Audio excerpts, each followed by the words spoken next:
रावण की मृत्यु के बाद उसकी पटरानी रानी मंदोदरी सती होना चाहती थी, लेकिन श्री राम ने उसे ऐसा करने से रोक दिया।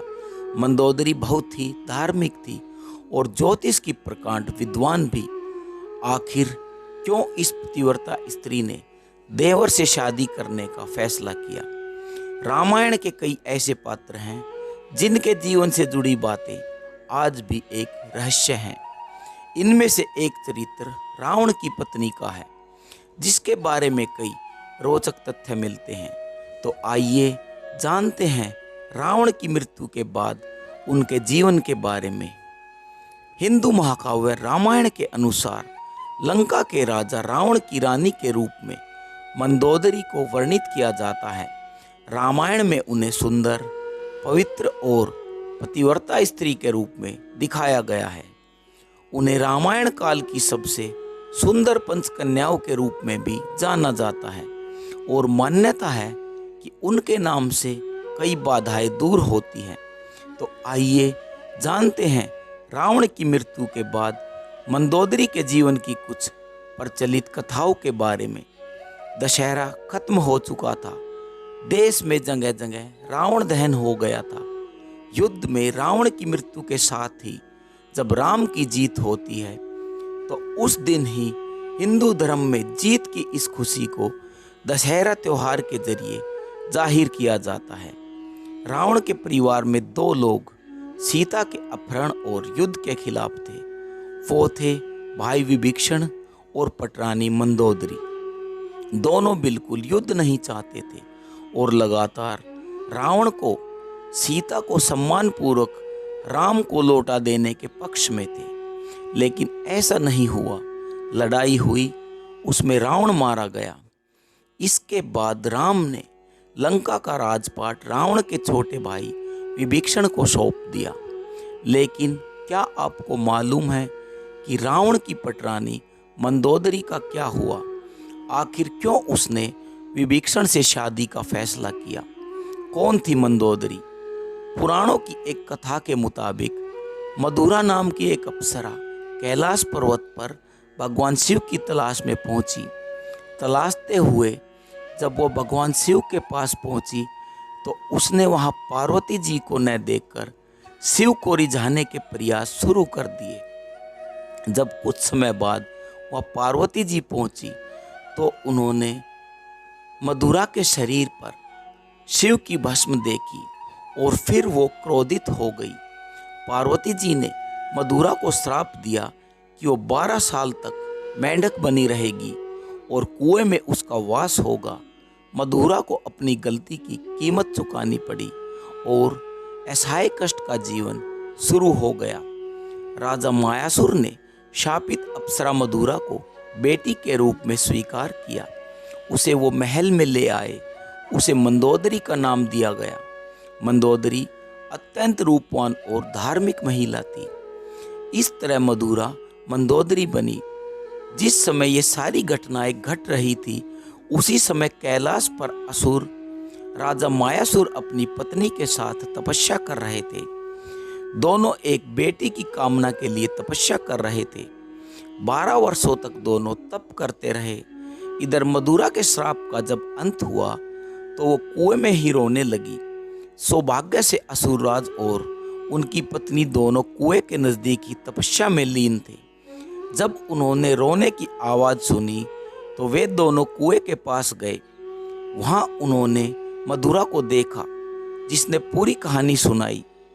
असुरराज ने तपस्या छोड़कर मधुरा को ही अपनी बेटी मान लिया। मधुरा का नाम बदलकर मंदोदरी रख दिया गया। महल का जीवन और रावण से मुलाकात। असुरराज के महल में मंदोदरी को राजकुमारी का जीवन मिला। वो अपनी नई जिंदगी में बेहद खुश थी, लेकिन इसी बीच उसकी जिंदगी में रावण की एंट्री हुई। मंदोदरी के पिता मायासुर से मिलने रावण पहुंचे। वहीं उसने मंदोदरी को देखा और मोहित हो गए। उसने मायासुर से मंदोदरी का हाथ मांगा। मायासुर ने यह प्रस्ताव ठुकरा दिया, तो क्रोधित रावण मंदोदरी का अपहरण कर लाया। दोनों राज्यों में युद्ध की स्थिति बन गई, लेकिन मंदोदरी जानती थी कि रावण उसके पिता से कहीं ज़्यादा शक्तिशाली शासक है। इसलिए मंदोदरी ने रावण के साथ रहना स्वीकार किया। सीता अपहरण का विरोध। मंदोदरी का चरित्र रामायण में बेहद नैतिक दिखाया गया है। जब रावण ने सीता का अपहरण किया था तब मंदोदरी ने इसका विरोध किया। मंदोदरी बार बार रावण को समझाने का प्रयास करती रही कि दूसरे की पत्नी का अपहरण अपराध है, लेकिन रावण नहीं माना। आखिरकार राम के साथ युद्ध में रावण की बुरी पराजय हुई। वह मारा गया और मंदोदरी विधवा हो गई। रावण की मौत के बाद भगवान राम ने मंदोदरी को विभीषण से शादी करने का प्रस्ताव दिया था। उन्होंने समझाया कि विभीषण के साथ मंदोदरी की जिंदगी बहुत ही बेहतर रहेगी, लेकिन मंदोदरी ने इस प्रस्ताव को अस्वीकार कर दिया। कहा जाता है कि इसके बाद एक बार भगवान राम सीता और हनुमान जी के साथ मंदोदरी को समझाने गए। तब ज्योतिष की प्रकांड विद्वान मंदोदरी को महसूस हुआ कि धार्मिक और तार्किक तौर पर सही देवर विभीषण से विवाह करना गलत नहीं होगा। यह महसूस होने पर उसने इस प्रस्ताव को स्वीकार कर लिया। विभीषण से उसकी शादी हुई। हालांकि रावण की मृत्यु के बाद मंदोदरी के बारे में वाल्मीकि की रामायण में कुछ ज़्यादा नहीं है, लेकिन रामायण के दूसरे वर्जन में जरूर इस बारे में काफ़ी कुछ कहा गया है। विभीषण पहले से ही शादी के लिए तैयार नहीं थे। रावण के मरने के बाद जब मंदोदरी विधवा हो जाती है तब भगवान राम विभीषण को सलाह देते हैं कि उसे अपनी भाभी से विवाह कर लेना चाहिए। ये परंपरा उन दिनों में मान्य थी, लेकिन विभीषण के पहले से कई रानियां थीं और वह इसके लिए तैयार नहीं थे। ये भी कहा जाता है कि अगर विभीषण ये शादी कर लेते तो उन्हें भाई की जगह लंका पर शासन का नैतिक अधिकार भी हासिल हो जाता, क्योंकि मंदोदरी भी चाहती थी कि उसके पति के निधन के बाद लंका में स्थायित्व और समृद्धि रहे। वह श्री राम से शत्रुता की बजाय मित्रता चाहती थी। रावण की मृत्यु के लिए उसने श्री राम को कभी जिम्मेदार नहीं ठहराया।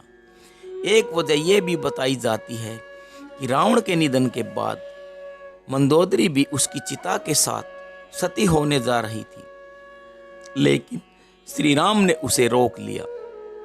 इसके बाद मंदोदरी के पास देवर से विवाह करने के अलावा कोई विकल्प ही नहीं बचा था।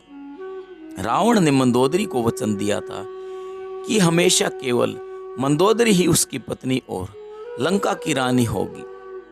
विवाह के बाद मंदोदरी को उपहार के रूप में मायासुर ने रावण को सोने की लंका दी थी। एक कहानी यह भी है कि रावण की मृत्यु एक विशेष बाण से हुई थी और इस बाण की सूचना मंदोदरी ने हनुमान को दी थी। रावण की मृत्यु के बाद वास्तव में मंदोदरी का क्या हुआ, इस बात के लिए कोई प्रमाणिक तथ्य नहीं मिलते हैं, लेकिन कुछ कथाओं में उनके आगे के जीवन के बारे में जिक्र मिलता है।